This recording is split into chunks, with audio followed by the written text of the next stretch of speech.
Hello and welcome to another modelling video. This is Alan from the What Kind of Man at YouTube with another Honing Your Airbrush Skills video 21. Series is still going strong. Now unfortunately last video all we covered was just various steps of me airbrushing, some techniques and working around a few models.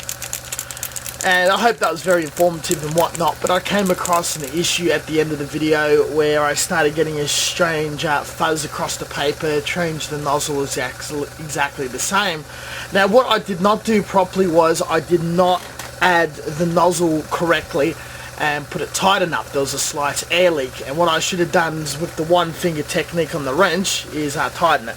So I tightened both of them, and I did the exact opposite thing, which was really stupid on the other airbrush, and cleave it off.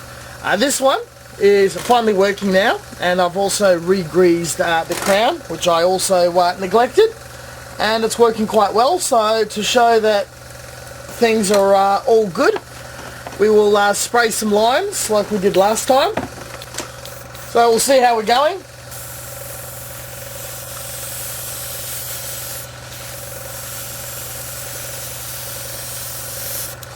Still not 100% ideal, but it's all about tuning and manipulating and whatnot. Again, I always remind on this series, this is more of a vlog and experimental series of videos opposed to a tutorial. There is no such thing as the perfect airbrush tutorial or video out there. Though I thought instead of trying to make one or two just ideal, this is how you spray paint, full stop. If I do something small like this every now and then, it'll work out quite well. There we go. So the paint was far too thick. This was pre-mixed, and we have to be careful with pre-mixed paints is it sprays beautiful for ages, but the thinner evaporates out, and it's gotten so thick it was barely working. Now this is almost the consistency of an ink, and you can tell that it's nicely tuned. I ridiculously spilt some paint on it. If we forget about the paint spilt, you can see that the start of it is quite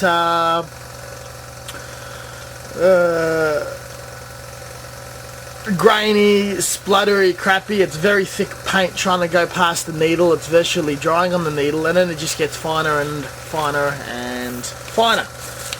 And what we're going to do is zoom in. We'll do a few more. And just always remember to practice lines. Sometimes it just starts getting really nasty like it did for me last month. And practicing lines, doing a little tuning, practicing lines, you get back to what is ideal. Airbrushing conditions change quite frequently, and you just need to be on top of what the weather's like, what your paint's like, what your thinners are like, and just keep painting lines. And once you're painting beautiful fine lines, then we can start messing around with our models and doing touch-up and freehand work and camouflage and all that fun stuff. So we can see I've got no problems, and it dusts on beautiful, and I can build the paint backwards and forward until it's nice and intense. So again, you don't have to follow the advice from these videos. It's not a you must do tutorial, gospel, anything like that. And there's some things I'll say very suggestive to do, some things not so suggestive. The cheaper airbrushes I think go into ultrasonic cleaner perfectly. Your more expensive ones you're better off cleaning by hand, which I've demonstrated many videos ago. And we'll continue on with some of the tips and tricks segments of working on various models until we reach the end and do a little cleaning and again paint some probably more lines at the end of this half-hour, 1 hour presentation. Again, if you guys have any questions, qualms or queries, you can ask all sorts of modelers and get all sorts of different answers. What's important is if it works well for you, stick to it. And as well as here, I'm always very happy to answer questions as well. We're going to be painting a military tank, and I'm doing fine freehand camouflage opposed to the blue tack one I've been doing for a while. So I'm using a finer AirTech Beauty 4 airbrush. We're going to lower the PSI a bit. And I'm going to thin this brown quite substantially, so we're able to get maximum control and get the exact sort of pattern we want. I haven't done this for a little while. The last few times I've done it with the hyacinth, so we're going to just do a little bit with this. The paints are pretty thick, so we'll mix it separately first. Opposed not to clog it, especially if we want maximum velocity, how thin it is. I don't want to mix it in the airbrush. It's going to cause splutters and all sorts of problems and crap. So for the rare occasion, external mixing to the rescue.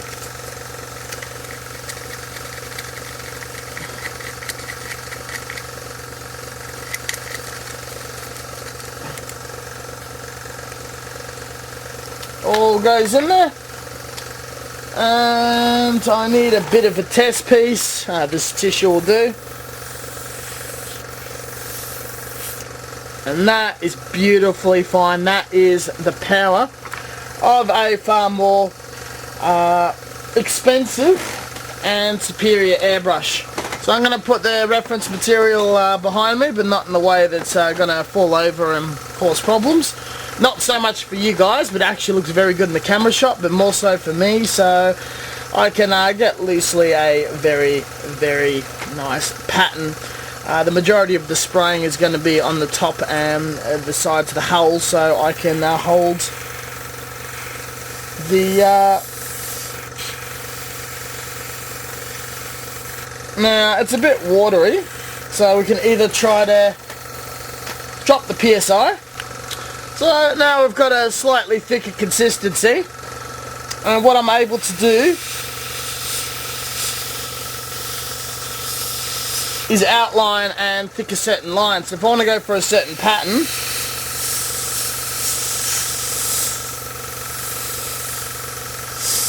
I could go for the pattern I want by doing an outline.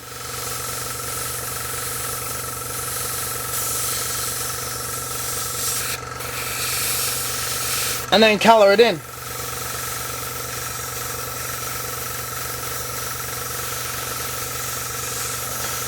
Make sure you turn it around, and anywhere there's raised detail, colour it in. If the paint is very, very thin, do a few parts in that area to make sure the colour is really vibrant, very, very nice.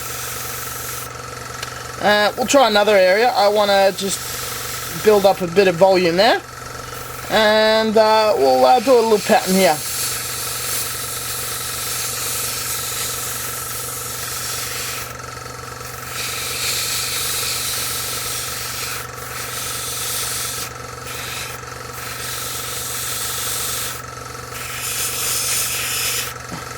got a bit of a pattern, not the neatest, the paint's still a bit too thin for my liking, but I'm still getting enough control that I'm painting roughly what I want.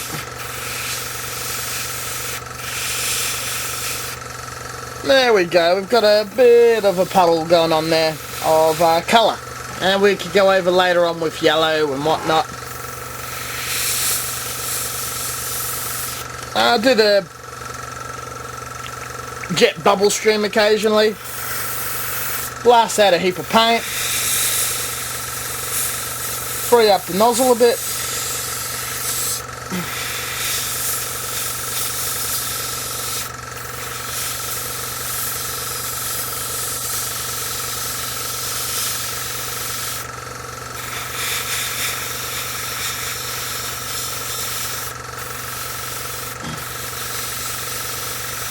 There we go, we're getting a very interesting series of patterns with a very tight control. So it's a soft edge, but the edge is not overspraying too much due to the quality of the airbrush, and it's staying within the areas that I'm definitely painting.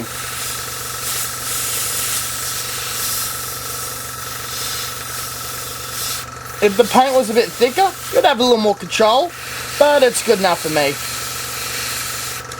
It's going to be different with every project. I probably should have, in the jar, put a lot more thinner in, a ball bearing, got it to a nice consistency, removed it, and then done something proper with it. But that is something I could consider next time.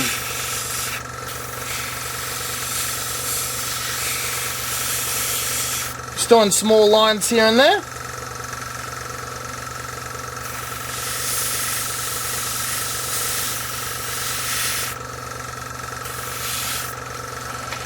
There we go. That's pretty nice. Clean your expensive airbrush out thoroughly, so we don't want it to cause trouble later.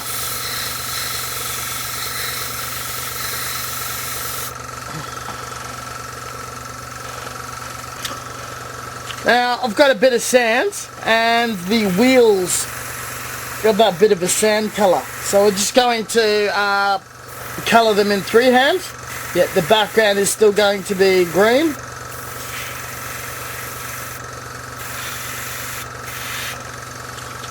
And then we'll give them about a minute to dry, and we'll do the camouflage on the rest of the hull of the tank.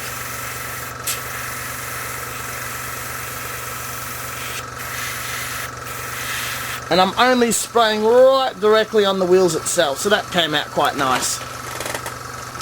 Now I wouldn't do this with any other brand, but it's SMS. I can hold the tyres nice and dry, but ever so lightly. And this paint, I've actually got a really decent amount of control over it, so I could do an outline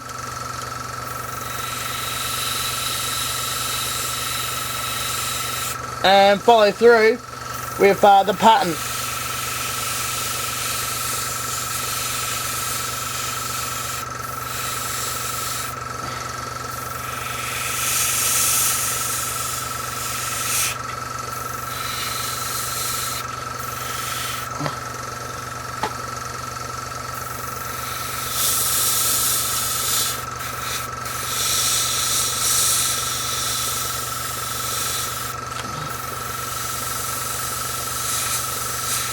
And we've got all these lines crossing around the green, the brown, and the sand sitting directly on top, more or less.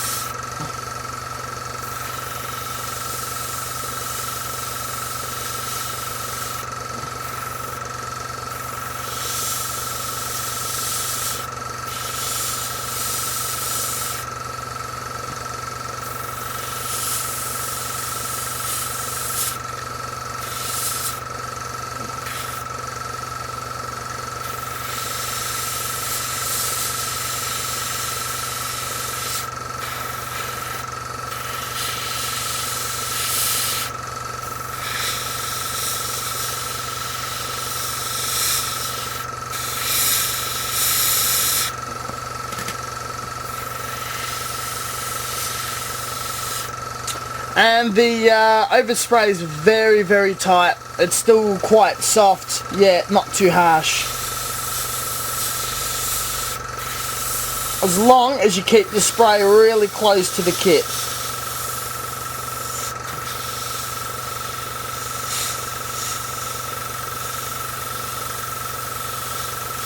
I kind of wish I had this much control of the brown. Again, should have mixed it more thoroughly before I started spraying.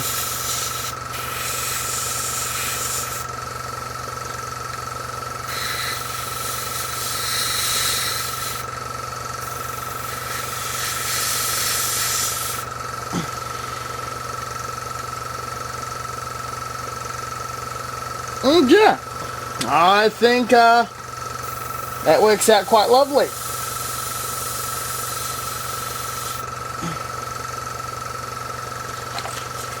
We have a finished camouflaged model, and the pattern's not exactly the same as the box art, kind of freehanded a bit, but it works for me. With your nicer airbrush, don't be gungy with the clean out when you clean and maintain them, because I use it more rare, more for more control, freehand, special detailing work. I'll give it a better clean because I don't want to do a heavy maintenance regime. The parts are a lot more expensive, so the less wear and tear the better. If you do intend to make one a workhorse, be very well stocked up for parts. When you order parts, instead of just ordering one needle and nozzle at a time, have about 3 or 4 on hand. It is expensive at first, yes, but you pretty much optimize on flat rate shipping.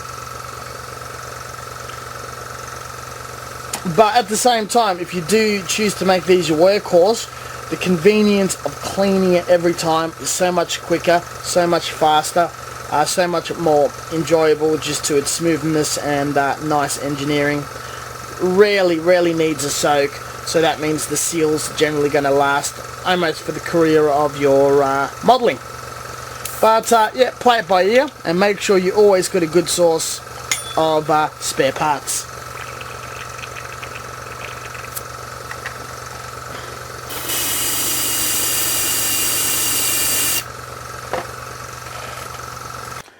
I suspect my hose has a little moisture in it, and I did opt in for a ridiculously long hose, so it is more trickier to dry out. Did blast it out with some air. I'm going to let it hang like this for a few days, as I don't plan on spraying, and allow it to dry out.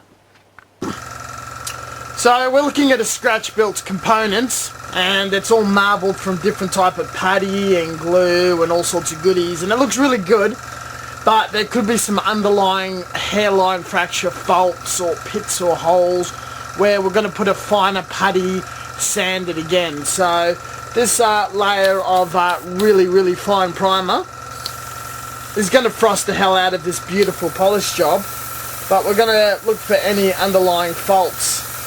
And I already see a hairline crack and a bit of pitting. So obviously it's going to need some work, and that crack is actually from super glue. So it's really good when you're scratch building that you're able to chuck primer on it, see what the surface looks like, and just fill, sand, prime until you're nice and satisfied. Any fine scratches that the polishing and sanding process will have done would be filled now by the microfill primer. But you can see that where there is pits and holes, which I'll zoom in, which I don't know if you can see that, is what microfilling can't fix. So yeah, got still some more work to do. So on this project, I've got some parts that are being painted metallic red. This is a heavily weathered build, so it's going to fade into brass or copper, a little bit of black, as well as burnt iron. So it's going to be quite an interesting effect. And here's the finished results. What we did was we built up from the metallic red with a brass, followed by a second tone of a lighter brass, and then shaded the very bottom, allowing some of the red to come through with exhaust. Each of them were painted in different directions depending on where the light source is coming out, and some of the areas like pistons and whatnot had small areas just picked out with the airbrush in sort of a brown silver and topped off with metallic black. This is very easy to do if you're able to paint a fine line, and in that way you can paint off the part and then move in and stop at a certain line, either as a soft edge blend or a very hard edge by doing 2 to 3 strokes. I get asked a lot about flesh and flesh tones, particularly the peach or the blush look, and I like to use this Bones Mr. Colour Beautiful Girl paint set and the Character Flesh one. Mixing the three together, layering them, then shading and concentrating the final coat with the Character Flesh one, you can get very, very nice results. If you can't get access to the Mr. Hobby set, using tan, Character Flesh 1 and Character Flesh 2, you can also get very convincing and realistic results. Also a bit more of a tanned look than a blush peach look. So I'm near done with this figure, Yukari. Really proud of the woodwork. We've got a bit of a blemish on her belly. I can sand that, but the biggest problem is when I put the pin down the hole, the pin was a bit too long and rammed the putty out, so it was a small hole. Had to putty it up, going to sand it up and try to tightly airbrush that spot and that spot alone. So I'll do the easy bit first, and I'm just ever so lightly with 1000, 1500, 2000 grit, and I just want to try to just buff that green shit away. And you just do it ever so lightly in the lightest of passes, and it's just ever so getting thinner and thinner, but I don't want to dig through the clear or the actual flesh tone. There is a few coats of clear, and let's have a closer look. It's practically almost gone. What happened was, you have to be very careful when you're putting resin together, that it has to be fully dry and hardened, because it just doesn't adhere as well to resin as it does to plastic, and paint can chip, break off, whatever. For this, that was applied using Mr. Hobby liquid putty. It's a nice bulbous mount, and it's sanded flat. Let's probably use a higher grit first, just directly on the mount, and we'll try to only sand it back to primer, and then we'll sand it back down to primer, and then we'll just repaint just the leg, flesh. Ah, shit. Not having much luck here. That's alright. The putty's pretty hard, harder than the paint.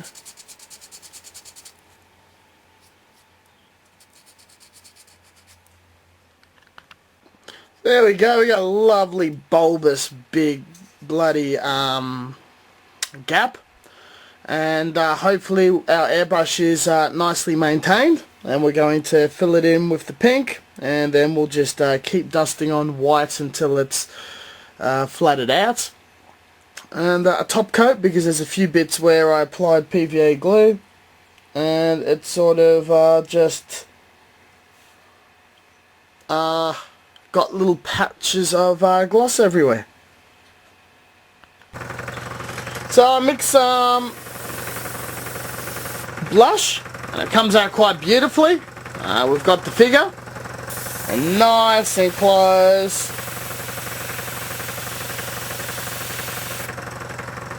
And there's still a bloody hole there. So we're going to have to fix that with something else, I'm thinking. So what happens is the putty keeps sinking into the hole. So I would put a dab of paint, whatever I'm doing, see how much of a hole it is. A layer of putty, let it dry, dab of paint, it's whatever colour I got in the brush, a layer of putty. Doesn't matter what colour, it's just to see if it sinks or not, because the putty is a bit transparent. And once it's all filled, fully hardened, and you sand it back, it's all going to be gone anyway. So yeah, one more dab and it's definitely working. You can see all the different rings overlapping each other, getting smaller. Okay, so we're trying this for the second time. We'll zoom in a bit more, and we can see that we've got that fault there, and with a very, very, very tight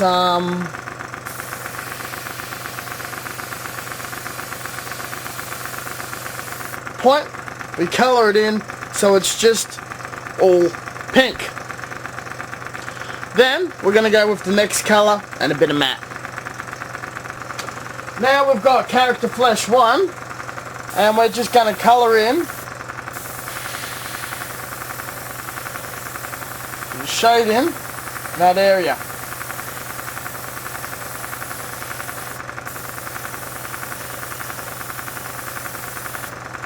So it just blends in and you can't see the fault anymore.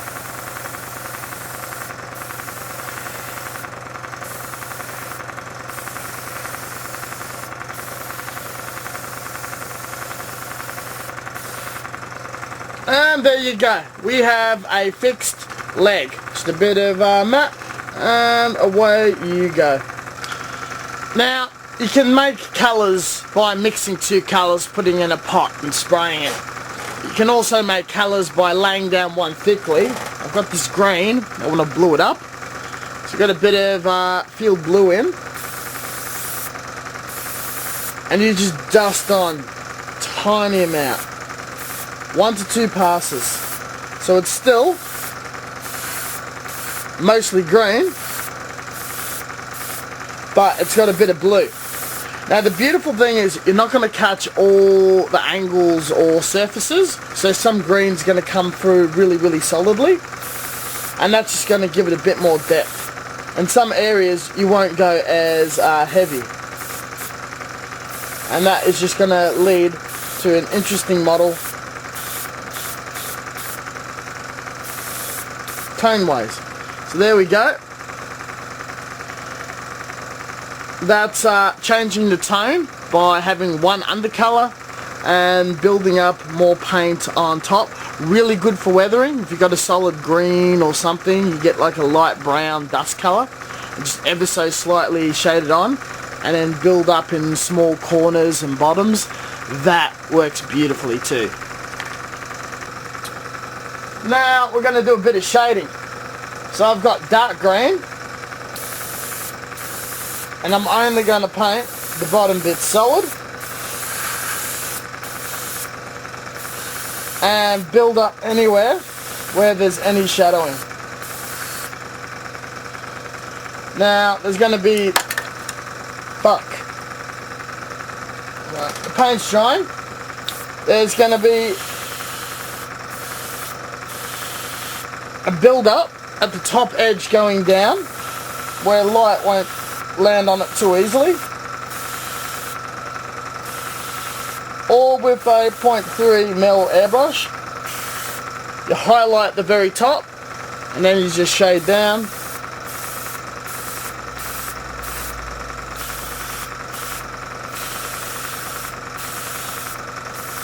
There we go. You do the sides quite heavily. And now we did the same with the turret. And we're only painting the sides. And back, spray a bit more. But the top is still left the same because we're going to use a lighter green there. And just pick out any bits of detail that might look interesting to be highlighted. I think that looks alright.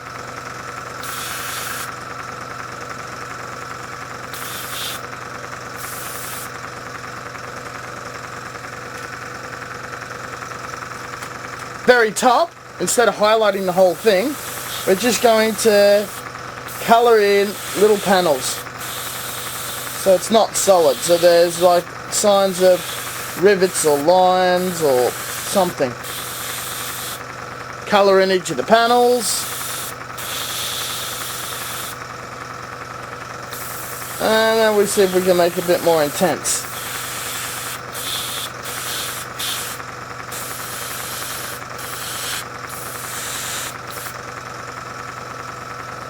And that is starting to look pretty interesting now. So we've got a bit of light, basic modulation. Not too complicated, but it does the trick. And then we'll just shade the top slightly.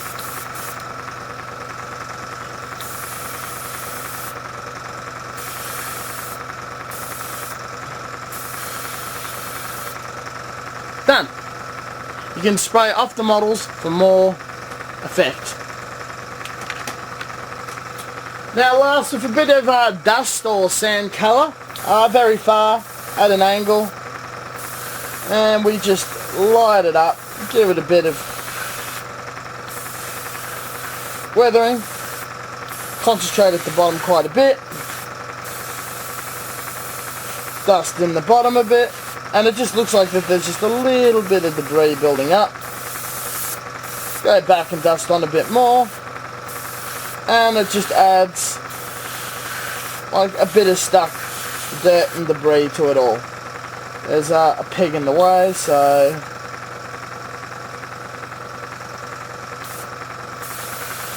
tiny amount for the turret. People climb onto it and whatnot, and it's all been blown and weathered and whatnot. Don't forget the tracks if it's separatable, and it's at the very bottom, just the dust on, and then a little tickle at the bottom. Just a couple of very, very light passes with a little bit more pigment weathering and washes and all whatnot. It all gets dragged together. So it's completely shaded, done, airbrushed, hand painted, slight amount of weathering and washed. When I put the decals on at the very bottom of the part, it frosted ever so slightly. So I just slightly coloured in that frost with a lighter green, dusted the green slightly over the decals and concentrated at the bottom. I just made the decals look like they were slightly weathered. Did the same to the top decal, and realistically these parts look not too bad. It's got a bit of modulation. Once assembled and on display, I think it would be quite fine, and this is the conclusion of this piece. This is a good example of microfiller. You can see there's all these fine scratches from multiple grits of sandpaper, and spraying a bit of Tamiya, it is practically smooth. Looking at the glare, I can barely. The scratches are more or less all gone, and there's no reflection of it. The actual glare cuts right through beautifully. Where in that bit you can see all the scratches, and here you cannot see anything. And that's pretty much the gist of microfiller. Now sometimes you rush and you make mistakes. I was putting far too many multiple layers of lacquer on top of each other. I put some lacquer that was far too thin on top, and the surface just cracked, yet bonded like crazy. So I've put this in bleach 2 days ago, and it still hasn't completely dissolved off, or even dissolving much, but the paint is weakening and chips off really easily. So I've brushed it under running water. I'm going to let it soak a bit more, brush it off a bit more. It is a pain. I am very disappointed, but I'm going to take my time and not use harsher chemicals just to rush in ruining the piece. It is a resin kit. These models are very expensive, and when I have a second go at painting this component, each layer is going to have far more amount of time drying. Like everyone, I have a tendency of rushing, and even lacquers, even though they dry very quickly, they do need chemical hardening and drying time. So this is in a solution of bleach, and it's still soaking. The resin's got a bit more flex than usual, but we'll see what happens. So it's been a couple of months. I have stripped it down and done very basic cleans, but I haven't done a full ultrasonic clean. Cleaning the airbrush is sometimes a bit of a drag, though it is very important for the ultimate finish. I was applying a bit of primer. It's actually doing a lot of priming, and there's been all sorts of issues of late. So I believe the nozzle might be absolutely done. The needle is alright. I'll rock the needle. Though this thing just needs an absolute solid clean. As always, if you are newish or not too familiar with airbrush cleaning, get used to stripping and unstripping, pulling apart and putting together your airbrush multiple times. If you're using anything that's not a Hysing, Sparmax, Delta, any of those cheaper eBay brands, a thorough scrub and a tad of a soak will do. These guys have a looser tolerance, and an ultrasonic clean normally does it well, followed by a little bit of lubrication. I could see that some paint and primer has definitely penetrated. It thickens the lubricant to the point where it's almost paint. And right now, before I get even more problems, it is definitely an appropriate time to clean. The inside is just absolutely gunked in a disgusting manner. This is my Sparmax airbrush, and just a closer look at the nozzle. There's some crap on it.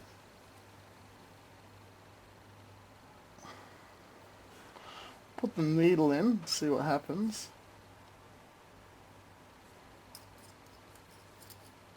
Actually, I'll just take the nozzle out and put the needle in. Have a good inspection for splits or tears. You normally have an idea how far the needle goes in.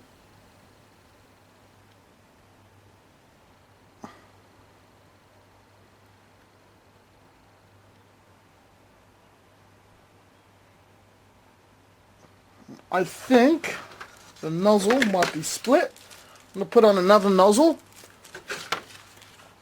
I do keep a wealth of parts. Now I could use with another healthy stock up of nozzles. You can never have too many nozzles. If you get them online cheap enough, just the slightest amount of problem, and it's just worth swapping them out. There is a nozzle repair tool you can buy. I've got one on order. I'd like to show off eventually, and probably have a bit of a play with some quick release valves. Well, it seems to be exactly the same as this one. It could be just gunked.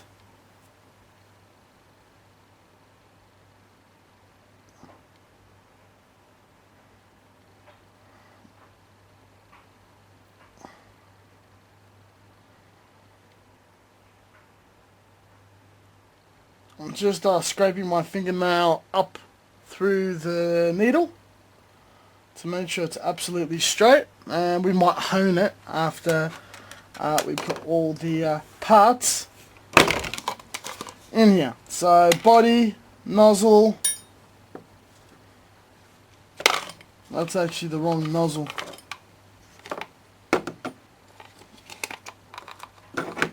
Body, nozzle, internals.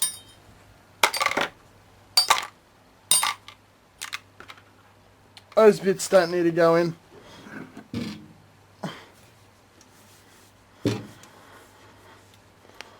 Fill it up with some lacquer thinner.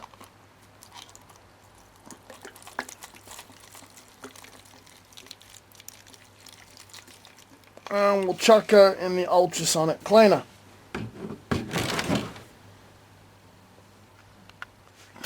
Parts are in there. Turn it on, we'll see how much dirt comes to the surface.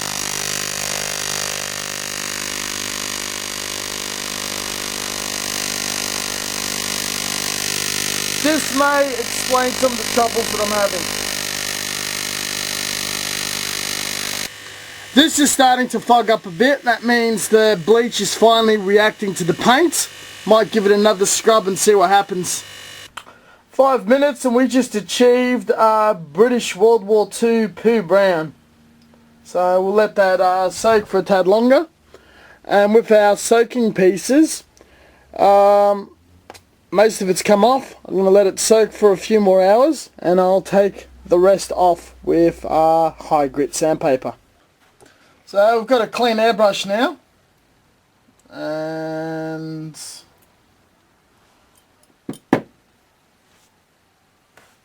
I'll just give it a quick swab to make sure that there's, oh yeah, there's still some crap in there. That's why we've got these cotton swabs.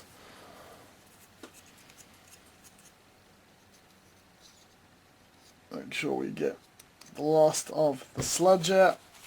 Give it a nice bit of a tidy cleanup.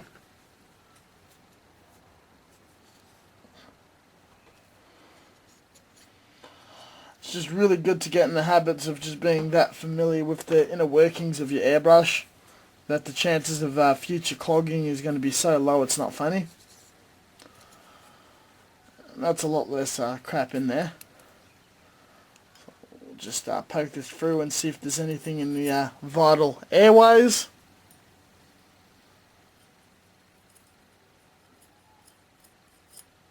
Beautiful.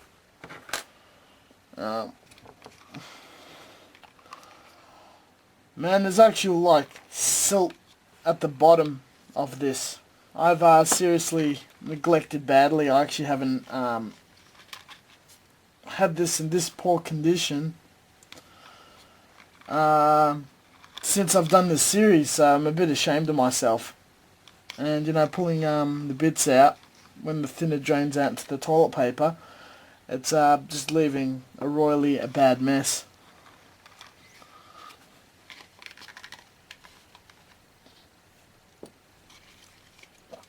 We'll retain that for later. Should probably wear gloves or something if you're got an allergic reaction to solvents and whatnot. Other people might just dry your skin out slightly.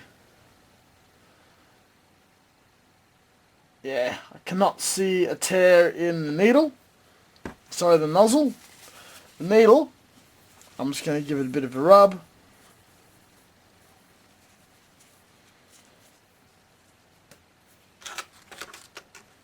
And we'll just tone the tip by dragging it across some sandpaper. This is just 400 grit. So if there's any hooks or bends or something, it's going to remove it and resharpen it to a tip.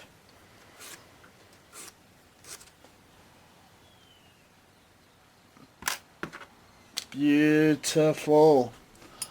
So we'll slowly start to assemble, lubricate it up, tester, do a bit of a torque. You can neglect your airbrush. I did. It wasn't worth it. If you're painting something important, you'll get crap or splatter or something on your work somewhere. I'm glad I grit my teeth and made the mistake while I was priming and not doing more important work. All of my Vaseline, or all of my lubricating is done via Vaseline, petroleum jelly. I probably explained this 100 times. That every time you do it, you get quicker and quicker. I've dedicated 2 hours to cleaning today because I've really let it go. But normally, you could probably get it done in 1 hour, 45 minutes.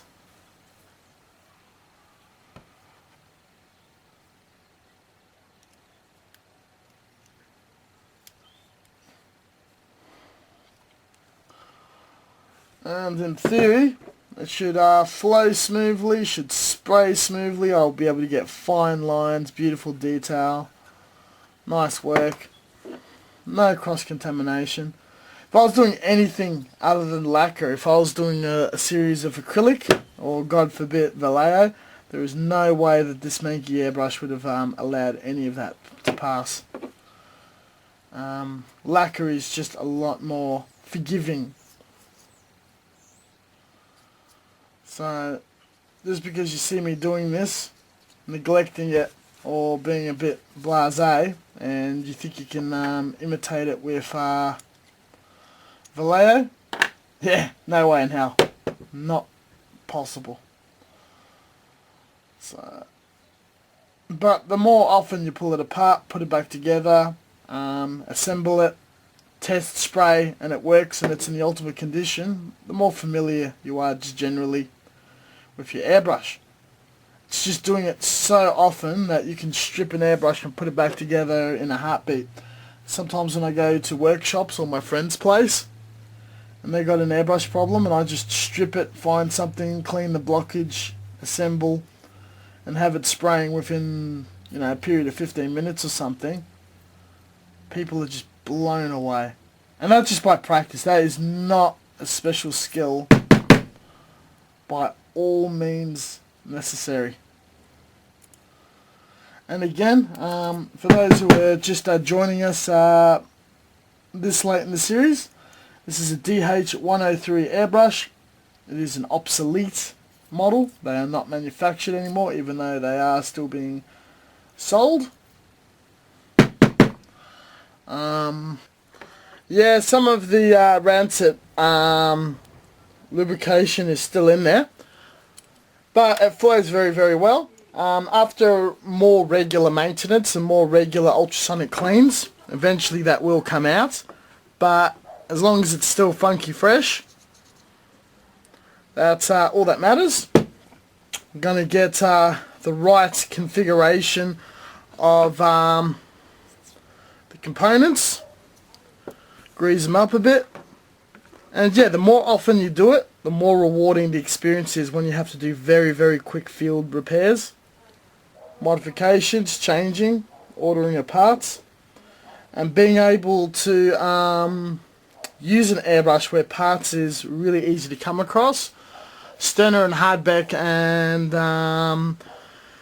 Iwata are really good for part catalogs and getting parts, even though they can be a tad expensive. Your Heising, Sparmax, all that sort of stuff is not too bad in their own right. It's very affordable.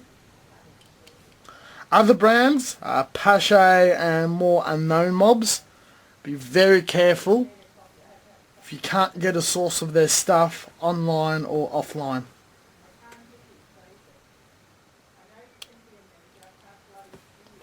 So I'll screw that in.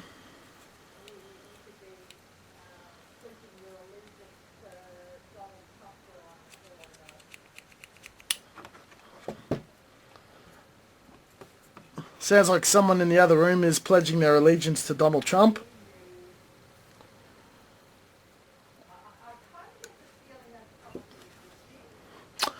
Slide it in. We've got some sort of funny cloggage, so we're going to sort that out with the back. That is because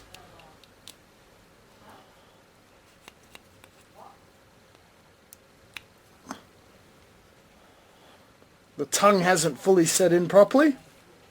That could have crushed the end of the needle.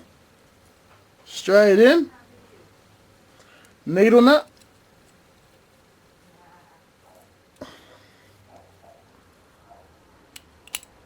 Smooth as smooth can be. Bit of thinner. We're going to wipe off the remaining of the lubricant. I've probably showed this 1,000 times, but every time you do a few lines with it fully repaired, it is just so worthwhile. We will chuck some paint through it and we will see how we go. So we've got everything hooked up. Don't forget about compressor maintenance, airbrush maintenance. Maintain everything. Drain the water, drain your hose. If it's spitting, do a thorough job of drying everything out. Check your lines, check for rust.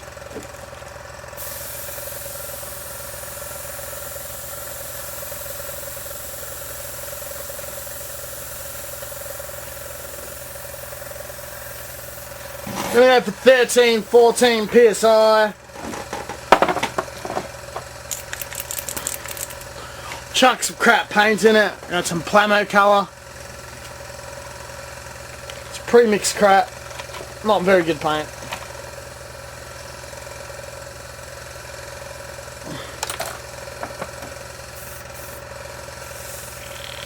Everything is flowing beautifully smoothly.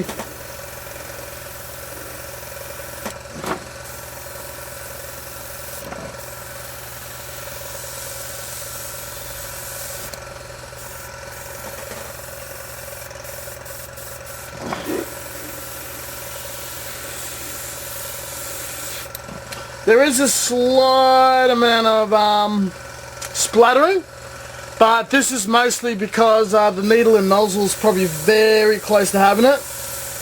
A little bit more thinning of the paint and that would avoid it.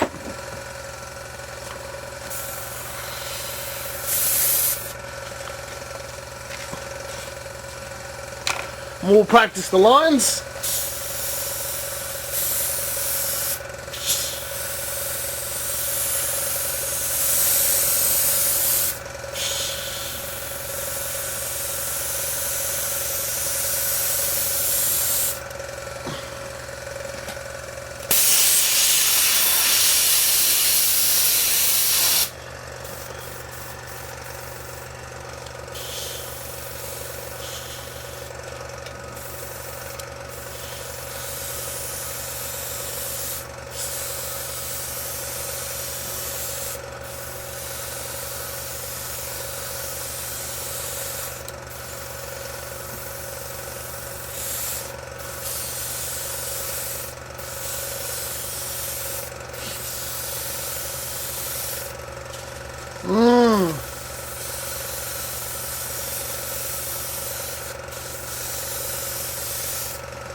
I'm going to change the needle and nozzle and see if there's any improvement, but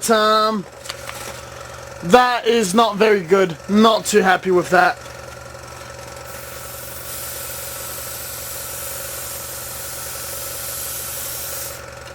See what we can accomplish.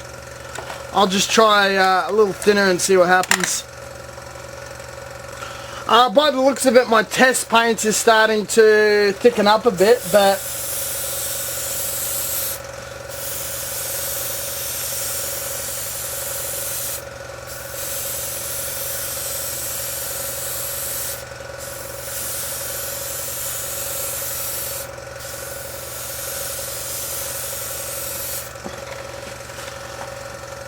these are far more appropriate lines, so I'm pretty much happy about that than that. So it was clear signs. The paint was far too thick.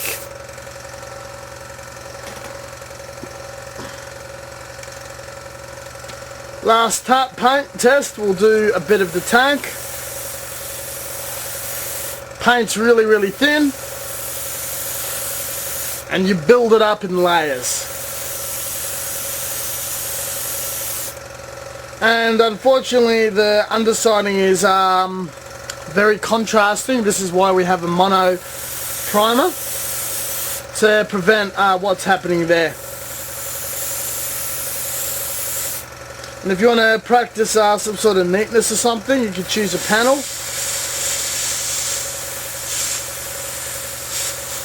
And only paint within that panel. And get some freehand practice in. Which I probably overshot way too much, so we'll try a circle. Very cool. So the airbrush is functioning very, very well.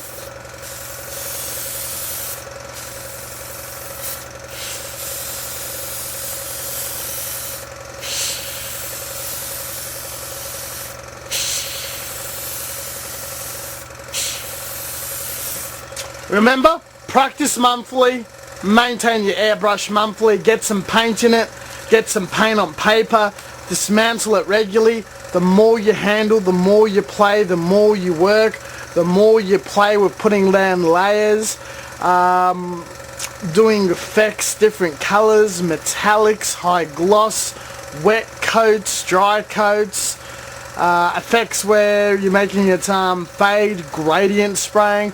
The more often you do that, the better you're going to get. There's a lot of information about airbrushing online. Some of it's good, some of it's not. The only way you'll ever find out is if you get some paint in your airbrush and you actively do something until your skills develop, your style, techniques, methods develop, and you're able to get your own conclusion on things, on what's a good airbrush, what's a poor airbrush. Start with something cheap, master that, try some brands if you can afford it.